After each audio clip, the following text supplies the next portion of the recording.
নমস্কার বন্ধুরা, আমার চ্যানেলে সবাইকে স্বাগত। আশা করি তোমরা সবাই ভালো আছো আর আমিও ভালো আছি।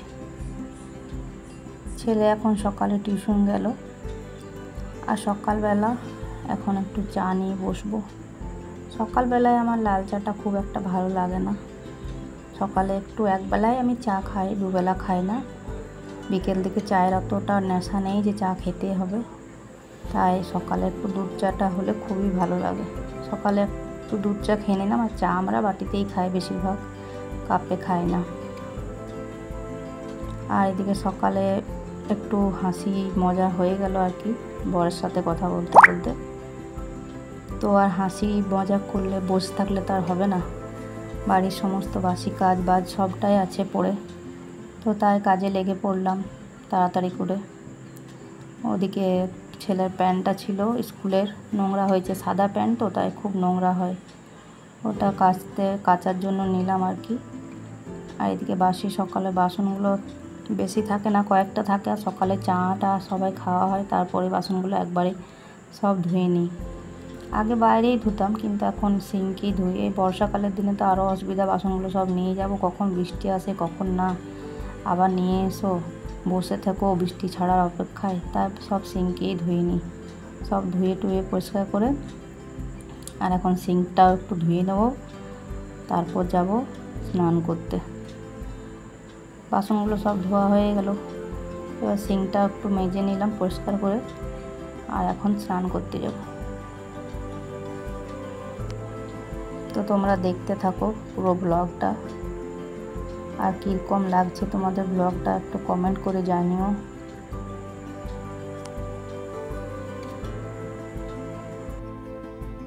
তো স্নান করে চলে এসেছি, ফুল তোলা হয়ে গেছে পুজো করার জন্য। আর আজকে দেখো আমার 4টে অপরাজিত ফুল ফুটেছে, বেশ ভালোই লাগে অপরাজিত ফুলগুলো। আগের যে গাছটা ছিল ওটাতেও ফুটতো অনেকগুলো, কিন্তু গাছটা অনেকটা লতানো হয়ে গেছিলো বলে গাছটা তুলে দিয়েছি।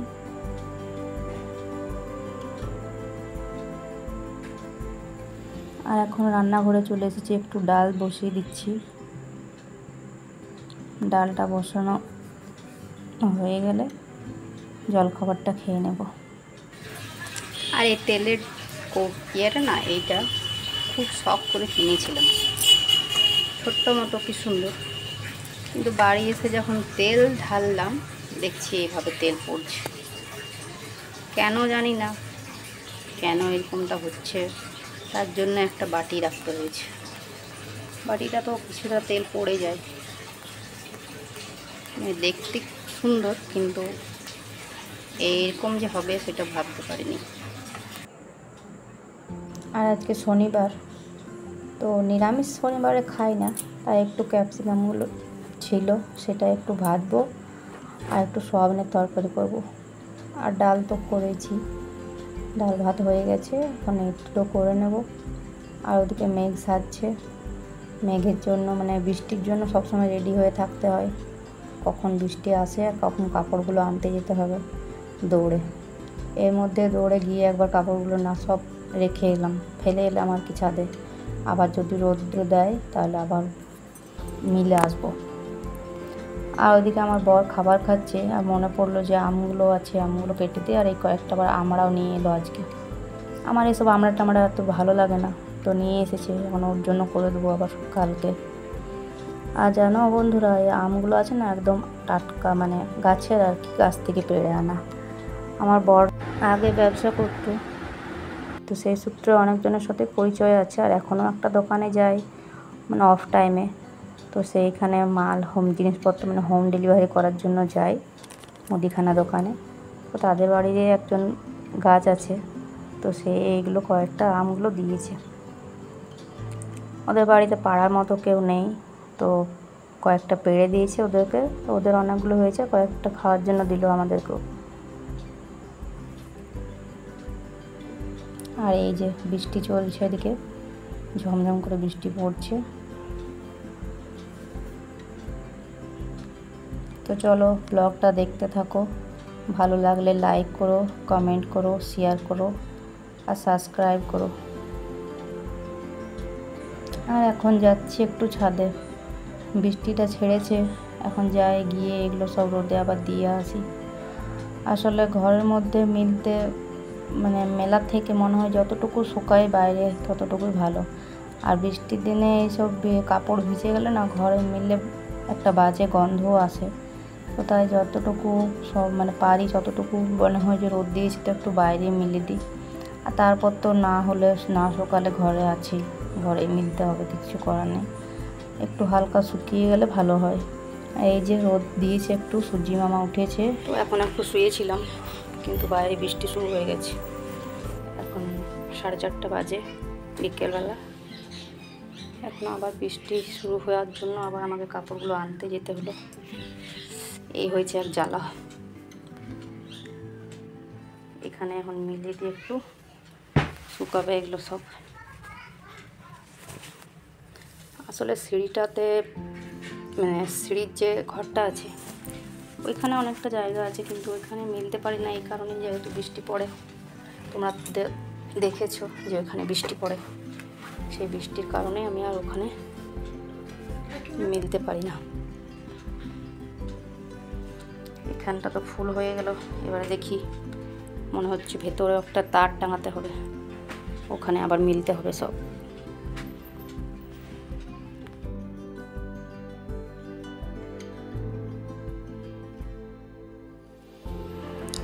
আর এই যে বর্ষার দিনে আমার ঘর এইভাবে সাজানো থাকে।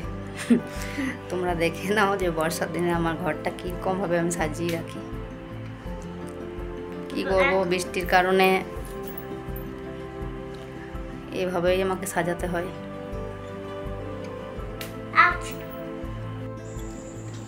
তো আজকে হচ্ছে রবিবার, কালকে তেমন আর কিছু ব্লগ শেয়ার করিনি তোমাদের সাথে। এখন রবিবারের সকাল, তো সকালে উঠে এখন চা বানাচ্ছি।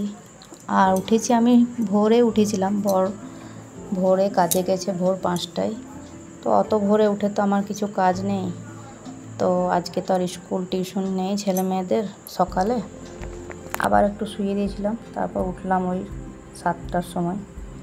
তারপর চাটা খেয়ে এই যে আজকে একটু ঘরটা মানে প্রতিদিন তো এসব কাজ হয় না, প্রতিদিন যেগুলো হয় সেগুলোই সংসারে কাজ হয়। এই ঝাড়া মোছা এসবগুলো করা হয় না। চারিদিকে ধুলো বালি সমস্ত কিছু, ঘর গোছাতে পরিষ্কার পছন্দ রাখতে সবারই ভালো লাগে, কিন্তু সেটা অগোছালো মানে গোছালো কেউ নেই।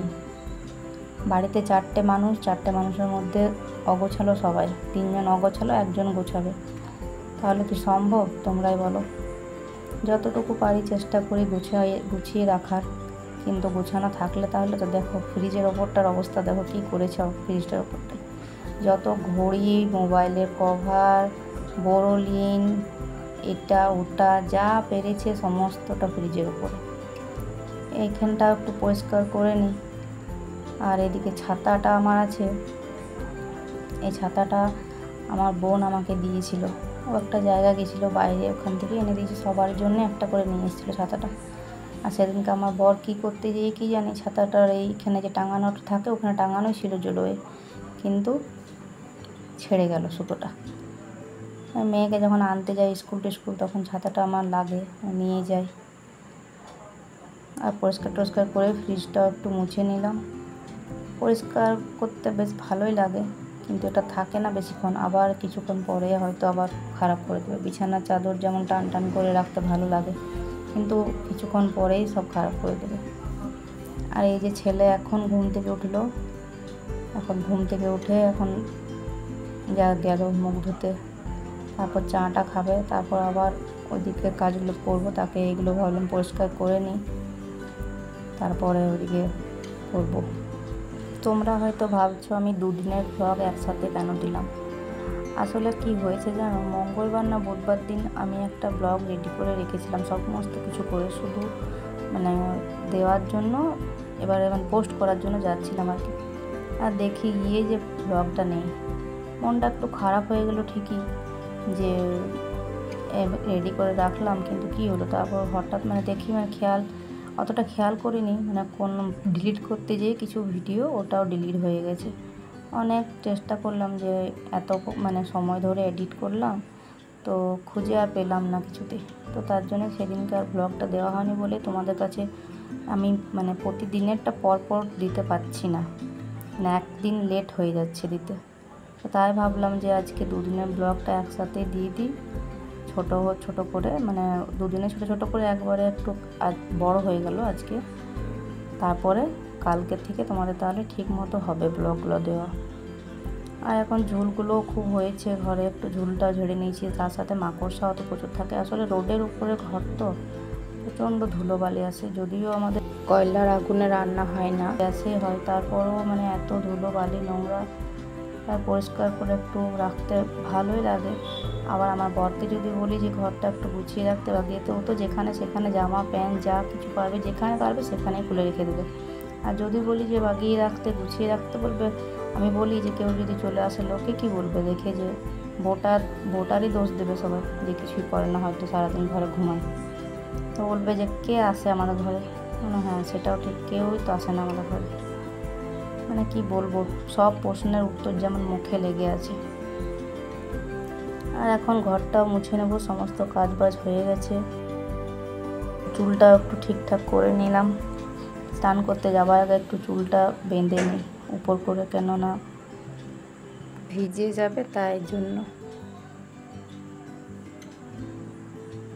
আর এখন স্নান করে চলে এসেছি, দেখছি বাইরে গিয়ে এই ফুলগুলো অনেকগুলো ফুটেছে আজ। এই ফুলগুলো ফুটে অনেক ভালো লাগে দেখতে, কিন্তু আবার কিছুক্ষণ পর দেখি ফুলগুলো থাকেও না, কেন জানি না। আর এখন রান্নাঘরে চলে এসেছি, ভাতটা বসিয়ে দিয়েছি। আর সকালবেলা ছেলেকে বললাম যে যা একটু গিয়ে মাছ মাংস কিছু একটা নিয়ে আয়, তো ঝাড়া জবাব দিয়ে দিল যে আমি পারবো না। 8:30টায় ঘুম থেকে উঠে তারপর টিউশন ছিল, তার আগে একটু টিউশনের পড়াগুলো হোমওয়ার্কগুলো কী কী ছিল করবার জন্য বসেছিল, বলে দিল যে না আমি পড়বো না, আমি পারবো না আনতে, আমি তো তোমাকে কালকে বলেছিলাম কাল আনতে পারতে। তো কি বলবো। আর এই যে দেখো, তোমরা ভাবলে 3টা ডিম কেন 4জন মানুষ, আমার মেয়ে আবার ডিম খায় না, আর মেয়ে ওদিকে বারবার করে ডাকছে স্নান করিয়ে দেওয়ার জন্য। ও আসলে নিজে তো শ্যাম্পু দিতে পারে না চুলে, তাই যখন শ্যাম্পু দেওয়ার হয় তখন আমিই দিয়ে দিই। আর এমনি চান করবার হলেও নিজে করে নেয়, মোটামুটি খুব একটা করতে পারে না, আর 2-1 দিন আমি করিয়ে দিই। চুলটা ভীষণ জট লেগে যায় শ্যাম্পু দিলে। এখন ভালো করে একটু মুছে দিলাম, মুছতেও পারে না ভালো করে, তাই ভালো করে মুছিয়ে এখন চুলটা শুকাক, তারপর পরে আঁচড়ে দেবো। আর আজ চুল আঁচড়াবার সময় যা চিৎকার করে না, নিজে আঁচড়াতেও পারবে না, আবার আমি আঁচড়ে দিলেও চিৎকার করবে প্রচণ্ড। 2টো ঘি কাল্লা ছিল, ওইটা আলু দিয়ে একটু ভাজছি। ছেলেকে সকালে যখন বললাম যে কিছু একটা নিয়ে আয়, বললো আনতে পারবো না। তখন মেয়েকে বললাম তাহলে ঠিক আছে, যখন পারবে না আনতে তখন তুই যাই সামনের দোকান থেকে ডিম নিয়ে আয়। তো ওকে দিয়ে 3টে ডিম আনা করালাম। আর মেয়ে তো ডিম খেতে চায় না, ছোটোবেলা খেত, কিন্তু জানি না কেন বড় হওয়ার সাথে সাথে ওর অনেক খাওয়া দাওয়া, মানে দুজনের ছেলে মেয়ে দুজনের অনেক কিছু বদলে যাচ্ছে একে একে। এটা খাবে না, ও ওটা খাবে না, তো এই হয়েছে ব্যাপারটাই। মেয়েকে দিয়ে ডিমটা আনা করালাম, তো এই ডিমটারই ঝোল করবো। আসলে কি আমাদের মোড়ের মানে দোকানগুলো একটু দূরে, তাই আমার যাওয়া সম্ভব না। ওরা গেলে একটু সাইকেলে করে গিয়ে এনে দেবে চট করে, আমি সে আবার রেডি হয়ে যাব এতটা দূর, মানে ঝড়ের গতিতে হাঁটলে 10 মিনিট তো লেগেই যাবে, আর যদি একটু আস্তে আস্তে হাঁটাই 15 থেকে 20 মিনিট লেগে যাবে মাছ আনতে দোকানে। চিকেন দোকান একটা সামনে আছে, তো ওখান থেকে চিকেনটা আনা হয়। আর সাইকেলে করে অনেক সবজি মাছ এমনি আসে বিক্রি করতে, তো তার জন্য তো দাঁড়িয়ে থাকতে হবে দরজার কাছে। তার জন্যে আমি বলি ফ্যান ভাত আলু ভাতে খাবো, তাও ভালো, আমি পারবো না যেতে বাজাতে। আর এখানে দেখো 3টে ডিম সিদ্ধ করলাম আর ঝোলে দিলাম 2টো ডিম। একজন আবার আমার ছেলে আবার সিদ্ধ ডিম খাবে, তার আবার ডিমটা ঝোলে দেওয়া যাবে না। তো হয়ে গেল রান্না বান্না। টাইম হচ্ছে 3:45, আর বর এখানে ভাত খাচ্ছে, এক্ষুনি ডিউটি থেকে এলো, স্নান করে এখন খাওয়া দাওয়া করছে। মেয়ের তো আজকে ড্রয়িং ক্লাস ছিল, তো ওর বাবা ভাত টাত খাওয়া দাওয়ার পর মেয়েকে নিয়ে পৌঁছে দিয়েছিল একটু, তারপর ও বাবা দোকান চলে গেছে, তাই আমাকে নিতে আসতে হলো মেয়েকে। আর এখন এর রাস্তা আস্তে আস্তে মাসি আমাকে ডাকলো। মাসি মানে ওই আমার মামা বাড়ি ওখানেই, মানে মাসির বাবার বাড়ি আর কি, মামা বাড়ির পাশেই। তো মাসি আগে অন্য জায়গায় থাকতো, এখানে এখন বাড়ি বানিয়েছে। আমাদের বাড়ি কয়েকটা বাড়ি পরে। মাসি বারবার করে ডাকলো, আয় আয় বস বস, চা খেয়ে যা। তো অনেকবার করে বললো, তাই আমি গেলাম। আর এদিকে হয়েছে কি এক কাণ্ড, ছেলে চলে এসেছে টিউশন থেকে, আর ও বাড়ি এসে দেখছে তালা দেওয়া। তারপর আবার ও দেখছে যে মা কোথায়। আবার ও খেয়াল করেছে, দোকান ভাবেছে জিনিস নিতে গেছে নাকি, জিজ্ঞেস করেছে, তখন না মুদির দোকানে বলেছে যে না, তোর মা তো গেল এখানে, দেখলাম তোর বোনকে নিয়ে। তারপর আবার ও ভেবেছে তাহলে হয়তো এখানে এসেছে, দিয়ে আবার চাবিটা, তখন আমি বেরোচ্ছিলাম, তাও চাবিটা দিয়ে দিলাম ওকে, ও তাকে ঘরে এসে ছিল। আর আমিও এলাম, আর সন্ধে দিয়ে নিয়েছি। আর এখন এই কাপড়গুলো ছিল, কেচেছিলাম কয়েকটা কাপড়, আজকে একটু রোদ দিয়েছিল তাই, তো সব শুকিয়ে গেছে। এখন এগুলোই গোটাচ্ছি। এই জন্য আমি কোথাও খুব একটা বেরোই না, মানে এই সব সময় তালা দিয়ে যাওয়া, আবার কে কখন এসে পড়বে। আসলে ওর টিউশনটা আজকে জলদি ছুটি হয়ে গেছে, অন্যদিন এত তাড়াতাড়ি ছুটি হয় না, তাই আমি তখনই বেরোচ্ছিলামই, আমারও তো সন্ধ্যে দেওয়ার আছে ঘরে, তার জন্য। তো যাই হোক, মেয়ে দেখছো ওদিকে কেমন শুয়ে আছে নিচটাতে চুপচাপ, কাপড়গুলো আজ তোমাদের সাথে গল্প করতে করতে গোটানো হয়ে গেলো। তো বন্ধুরা, আজকের ভিডিওটা যদি ভালো লাগে তো একটা লাইক করো, কমেন্ট করো, আর সাবস্ক্রাইব করো প্লিজ। তোমরা যে কজনে আমার ভিডিওগুলো দেখছো, একটা করে যদি সবাই সাবস্ক্রাইব করো তাহলেও সাবস্ক্রাইবারটা বাড়বে।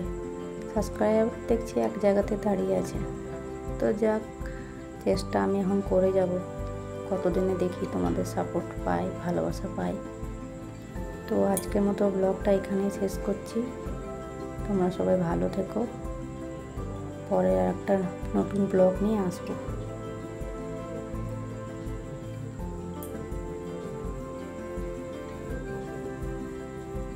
ভিডিওটা আজ একটু বড় হয়েছে, একটু কষ্ট করে সবাই দেখে নিও।